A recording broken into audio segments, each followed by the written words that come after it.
Hello আমার দুষ্টু প্রিয় মিষ্টি বন্ধুরা, তোমরা সকলে কেমন আছো?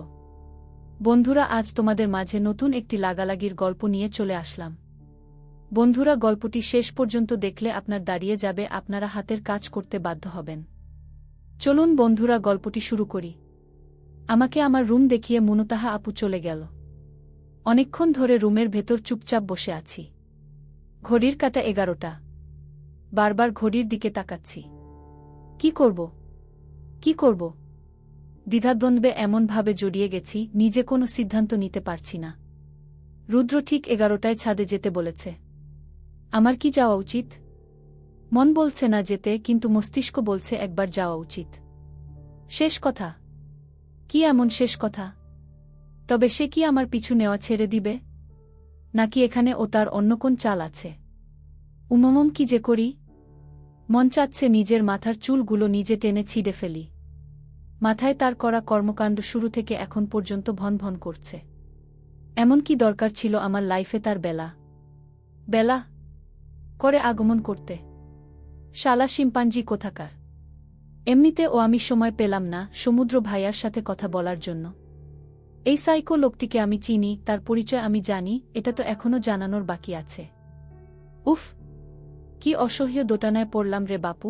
সবে মাত্র নতুন আত্মীয় হয়েছে তারা, এখন যদি এটা বলি আত্মীয়তার মধ্যে না আবার কোনো রকমের ফাটন ধরে।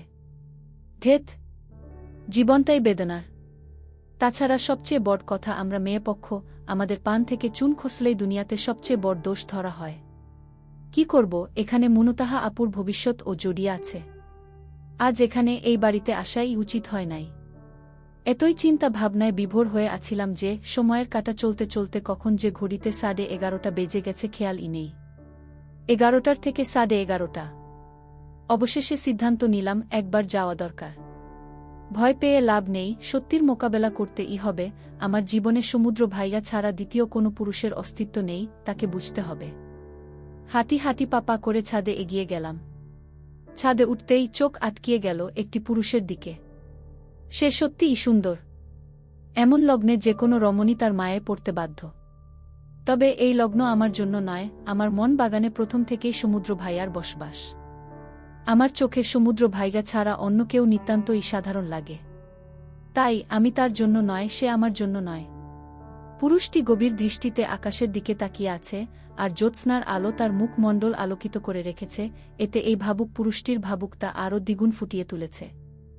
আমি ধীরস্থির পায়ে হেঁটে রুদ্রের দিকে এগিয়ে যাচ্ছি। বেশ কিছু দূরত্ব আমাদের মাঝে। এর মধ্যেই রুদ্র পিছনে না তাকিয়ে বল, বেলা, এত ভয় পাও আমাকে কেন? আমাদের তো আর সময় মিলবে না। সময় ফুরিয়েছে সেই কখন, লগ্ন কেটেছে আরও এক ধাপ। মন ও মস্তিষ্কে যুদ্ধ শেষে তোমার আগমন। তবে এত নির্জরতা কেন? আমি স্থির হয়ে দাঁড়িয়ে রইলাম। আমার আগমন টের পেয়েছে বড়ই অদ্ভুত। দৃষ্টি সামনে আকাশের চাঁদের দিকে, অথচ আমার আগমনে এত হৃদয়বিদারক কথা। রুদ্র, বেলা, শুনছ?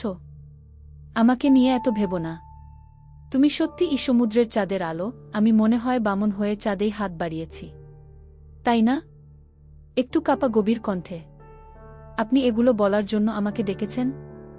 আমার আপনাকে কিছু বলার আছে, মিস্টার রুদ্র রায়হান খান। এবার রুদ্র নামক পুরুষটি আমার দিকে ঘুরে তাকাল। মুখে মলিন একটা হাসি, বলল, আমি জানি বেলা, তুমি কি বলবে। তোমাকে বলতে হবে না। আমি তোমার না বলা কথাগুলো ও না হয় সাদরে গ্রহণ করলাম। জানি আমার আশেপাশে আসাটা ও তুমি মেনে নিতে পারো না। তো চলো একটু দোলনাটায় বসি আসো। দূরত্ব বজায় রেখেই বসবো বলেছি তো। শেষ কথা, শেষ মুহূর্ত, শেষ স্মৃতি, তাই একটু সুন্দর অভিজ্ঞতা হয়েই না হয় শেষ হোক। আমি একটা জোরপূর্বকভাবে হাসি দিলাম। জানি না কথায় কি ছিল। আমি দোলনাটার এক কোণায় বসলাম, রুদ্র অপর কোণায় বসল। আমাদের মাঝে 2-3 হাত দূরত্ব। বললাম, বলুন কি বলবেন। রুদ্র, এত তাড়া কিসের বেলা? একটু সময় দাও। অনুভূতিগুলো বন্দি খাঁচায় বন্দি করছি। কিছু অনুভূতিগুলো জীবন্ত দাফন দিচ্ছি, কিছু অনুভূতিগুলোকে আড়ালেই জলের স্রোতে ভাসিয়ে দিচ্ছি। একটু না হয় সময় দাও। বড় একটা নিঃশ্বাস ছাড়ল। রুদ্র রায়হান, জানেন, জীবনে ভুল মানুষের প্রেমে পড়া উচিত নয়। প্রেমে মানুষ পড়তেই পারে, ভালো লাগতেই পারে, তাই বলে না জেনে ভালোবাসা উচিত নয়। আপনার কর্ম, আপনার ফ্যামিলি, আপনি সব কিছুই সত্যিই অন্যরকম। তবে আমি সমুদ্র ভাইজাকে ভালোবাসি, আমার জীবনের থেকে ও বেশি ভালোবাসি।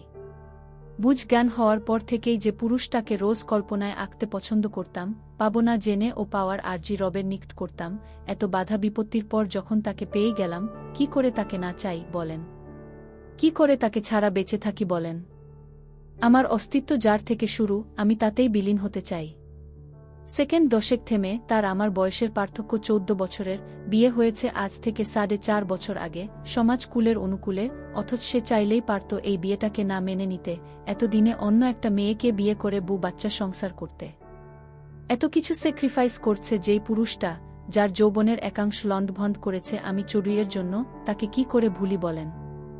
যে আমাকে এত বেশি ভালোবাসে, এতটাই যে আমার থেকে দূরে সরেছে শুধুমাত্র আমার ক্যারিয়ার, আমার শরীর সবকিছু ঠিক রাখার জন্য, আমার অজান্তে আমার ভালোর জন্য তার ভালো থাকা বিসর্জন দিয়েছে। তার সাথে তুলনায় আপনি নিতান্তই ধুলো বালির মতো। আপনি হুট করে জুড়ে এসেছেন, আর আমি নামক প্রিয়তমাকে সে নিজ হাতে গঠন করেছে, ভিন্নতা বুঝছেন? এই যে আপনার এত ব্যথা, হৃদয়মাঝারে এত ঝড় বৃষ্টি, একতরফা ভালোবাসার হৃদয়বিদারক যন্ত্রণা, আমাকে একটু ও কষ্ট দিচ্ছে না। সত্যিই বলছি, একটু ও না। অথচ এগুলো আপনি আমার জন্য অনুভব করছেন। উল্টো আমি চাচ্ছি আপনি আমার জীবন থেকে সরে দাঁড়ান, আপনি নামক অস্তিত্ব আমার আর সমুদ্র ভাইয়ার জীবনে না থাকুক। যেমন করে ডায়েরির একটা পাতাকে ছিঁড়ে ফেললে সেটা হারিয়ে যায়, ঠিক সেভাবেই। রুদ্র হো হো করে হেসে উঠল, তবে এই হাসি অন্যান্য বারের চেয়ে সত্যিই ভিন্ন। আমি তার দিকে তাকালাম, চোখে চোখ, তার চোখ ছলছল, বলল, সেই পাতাটা তো হারিয়ে যায়, কিন্তু ছিঁড়ে যাওয়ার সেই দাগটুকু কি করে মুছবে বেলা?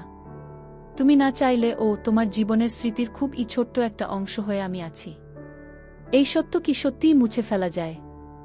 এটা ঠিক, আমাদের সময় কখনো আসে নাই, প্রতিবার এই সময়টা ছিল না ছুঁয়ে দেখার মতো পবিত্র।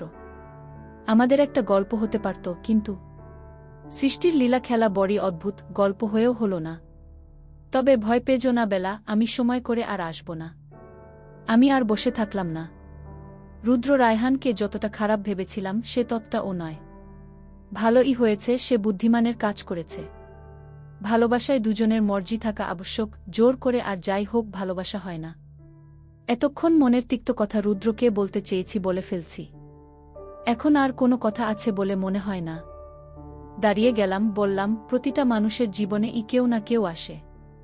আপনার জন্য উত্তম কেউ আসবে, একটু না হয় অপেক্ষা করেন।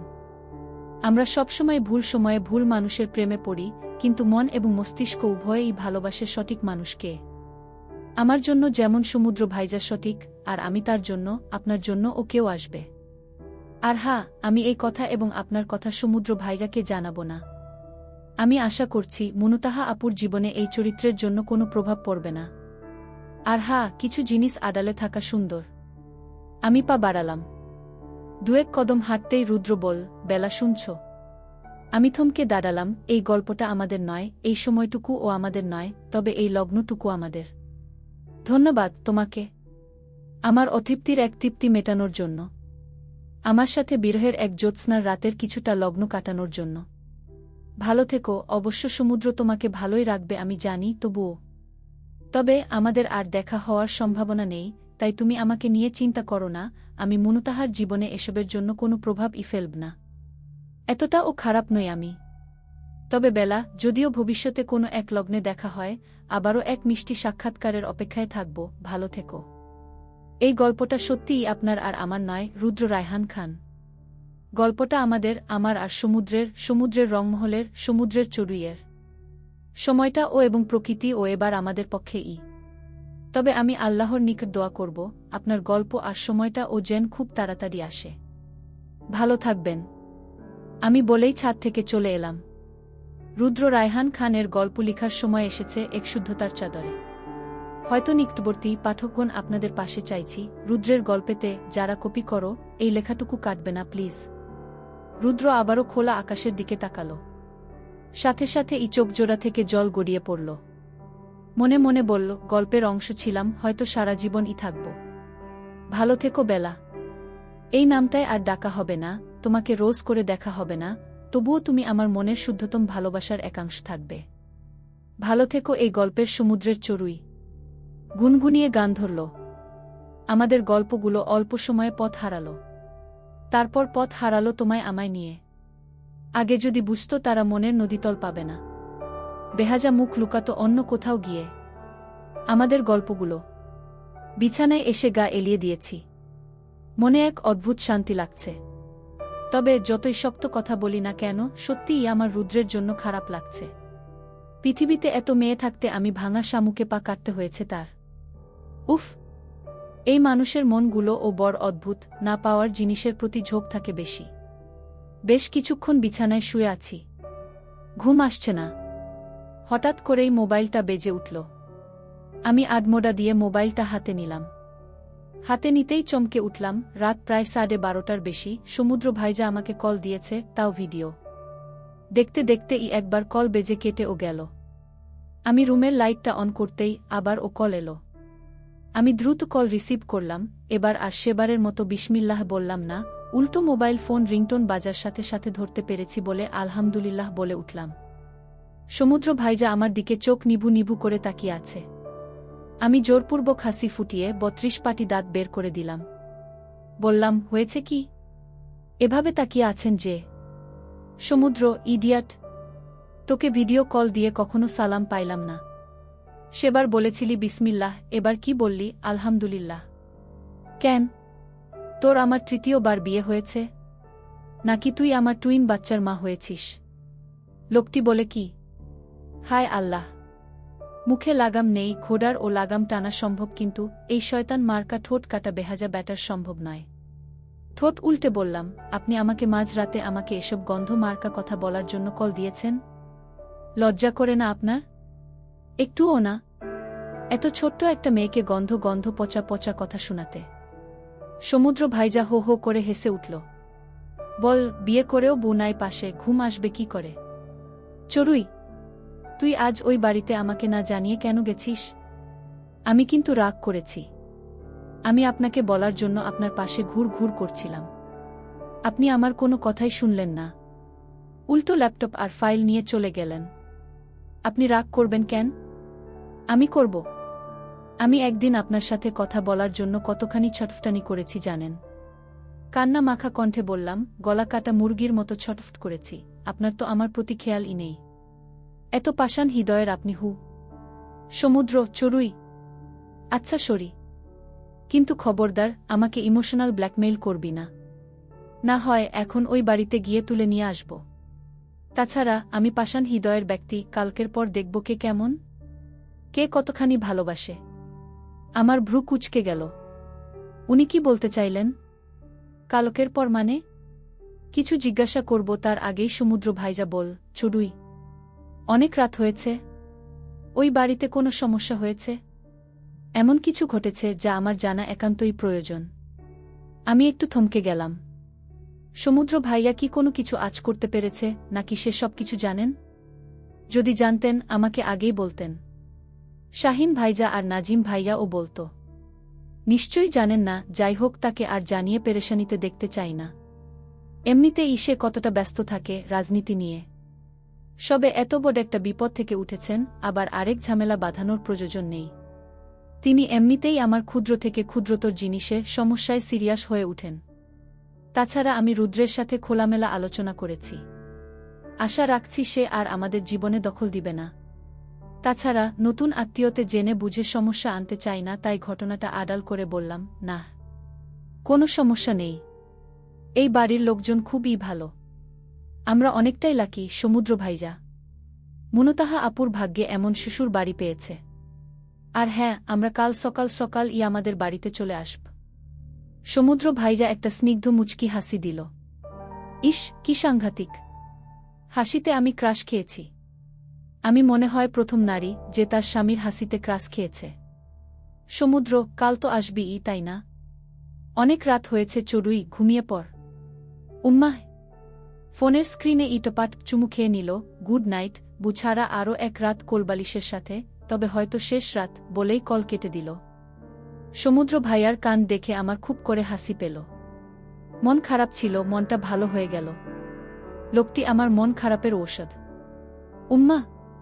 তার কথা ভাবতে ভাবতে ঘুমিয়ে গেলাম। সমুদ্রের বলা শেষ কথাটা ঝিনুক এখনো বুঝতে পারল না।